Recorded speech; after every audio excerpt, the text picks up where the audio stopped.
PM Modi ने यूनिस को 1971 की दिलाई याद। पीएम मोदी का साफ और कड़ा संदेश। पत्र लिखकर बताया भारत की ताकत।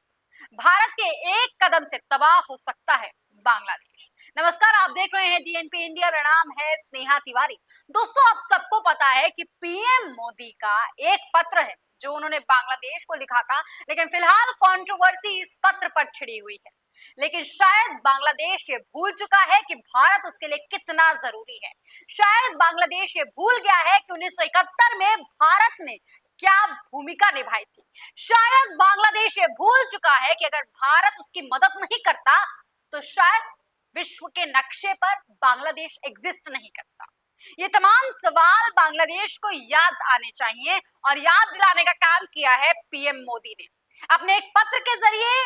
बांग्लादेश कहां खड़ा होता है, बांग्लादेश की औकात क्या है, बांग्लादेश के जो चीफ बने हुए हैं फिलहाल मोहम्मद यूनिस, वो क्या हैं, ये सब कुछ बतलाने का काम किया है पीएम मोदी ने। दरअसल दोस्तों, 26 मार्च को बांग्लादेश का जो राष्ट्रीय दिवस था, उस दिन मतलब आजादी के दिन एक पत्र लिखा था और इस पत्र में 1971 की जो लड़ाई थी या बांग्लादेश के कह लीजिए कि मुक्ति संग्राम की जो लड़ाई थी, इस चीज का जिक्र किया।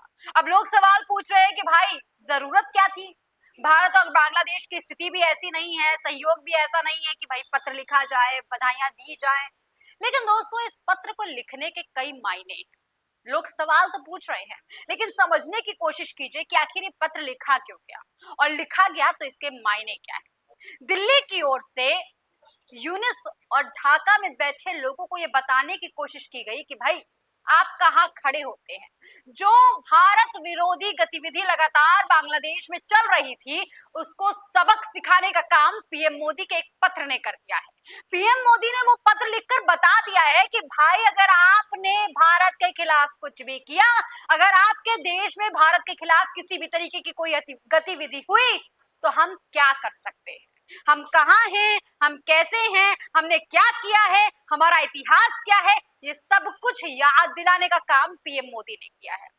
दरअसल वहां पर अंतरिम सरकार जो है, उसके साथ साथ वहां के जो छात्र हैं, बांग्लादेशी कथित छात्र और युवाओं की तरफ से लगातार भारत विरोधी गतिविधि चल रही थी और इन्हीं कट्टरपंथियों को संदेश देने का काम पीएम मोदी ने किया है। 1971 का जिक्र करना इसलिए जरूरी था दोस्तों, क्योंकि अगर 1971 का जिक्र नहीं होता तो शायद बांग्लादेश जहां जो आज के समय में लगातार हिंदू विरोधी गतिविधि कर रहा है, लगातार भारत विरोधी गतिविधि कर रहा है, वो भूल जाता कि भाई भारत ने कहां और कितनी मदद की है। दोस्तों, आप सबको याद होगा, आप सबने पढ़ा होगा इतिहास, और जिन लोगों को नहीं याद है उनको भी पता होगा कि भाई बांग्लादेश जो देश है फिलहाल, उसके पूरे गठन में, उसके पूरे आजादी में वो किस तरीके से प्रताड़ित हुआ करता था, किस तरीके से भूमिका निभाई थी भारत ने। 1971 कोई नहीं भूल सकता है। अगर आप बांग्लादेश में रहते तो बिल्कुल नहीं भूल सकते, लेकिन उसके बावजूद भी जो कथित लोग वहां बैठे हुए हैं, वो छात्र आंदोलन के नाम पर लगातार भारत विरोधी आंदोलन कर रहे हैं और इसी चीज का जिक्र शायद पीएम मोदी की ओर से किया गया है और दिल्ली की ओर से यूनिस ही नहीं बल्कि ढाका में जो उनकी अंतरिम सरकार है, जो कथित छात्र नेता है, उनको साफ संदेश दिया गया है। बांग्लादेश में छात्रों और युवाओं का जो एक वर्ग है, जो भारत विरोधी कट्टरपंथी तत्वों को बढ़ावा देता है, उन्हें आगे बढ़ाने का काम करता है, उनके लिए ये बताना जरूरी था उनको कि भाई तुम अगर हो ना तो हमारी वजह से, भारत अगर तुम्हारी मदद नहीं करता तो तुम कहीं नहीं होते। भारत और बांग्लादेश के लिए जो संबंध है उनको बनाए रखना बांग्लादेश के लिए कितना जरूरी है, ये बांग्लादेश को याद दिलाने का काम पीएम मोदी ने किया है। दरअसल दोस्तों, 1971 की स्वतंत्रता लड़ाई में जो बांग्लादेश की लड़ाई थी, उसमें भारत ने सबसे ज्यादा मदद की थी। नए राष्ट्र का जन्म हुआ था, वो भी भारत की वजह से ही हुआ था। इस जंग में भारत की भूमिका को लेकर जो बांग्लादेश है वो हमेशा सम्मान भी करता रहा है, लेकिन जब से शेख हसीना की सत्ता चली गई है, पतन की ओर खत्म हो गई है, 5 अगस्त वो तारीख थी जब शेख हसीना को बांग्लादेश छोड़ना पड़ा था और उसके बाद से ही बांग्लादेश में भारत विरोधी आवाज मुखर हो रही थी। 5 अगस्त 2024 को बांग्लादेश में शेख हसीना की अवामी लीग सरकार का पतन के बाद नई दिल्ली और ढाका के संबंध बेहद तनाव में थे। ये संबंध ठीक नहीं हो पा रहे थे और अब फिलहाल खबरें जिस तरीके की आ रही थी ये ठीक होने वाले परिस्थिति में है भी नहीं।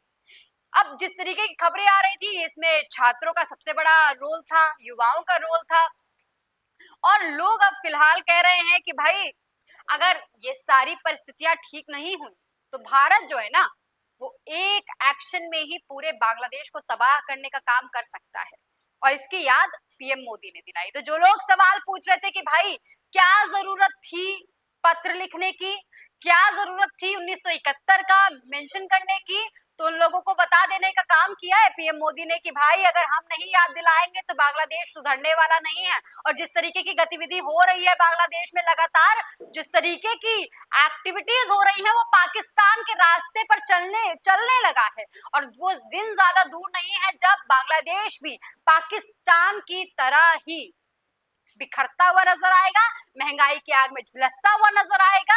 उसकी स्थिति वैसे ही अस्थिर है लेकिन तबाही के राह पर चल पड़ेगा। अब भारत ने तो याद दिला दिया है लेकिन बांग्लादेश को कितना याद आया है कितना नहीं याद आया है ये तो समय ही बताएगा। अगर बांग्लादेश में इस तरीके की गतिविधियां बढ़ती रही तो शायद पीएम मोदी कोई एक्शन लेंगे जिससे बांग्लादेश को पता चल जाएगा कि भारत कहां खड़ा है और भारत की क्या ताकत है। दोस्तों आपको क्या कुछ लगता है कमेंट सेक्शन में लिखकर जरूर बताइएगा और ऐसी तमाम खबरों के लिए देखते रहिए जेएनपी इंडिया, हर खबर भरोसे के साथ।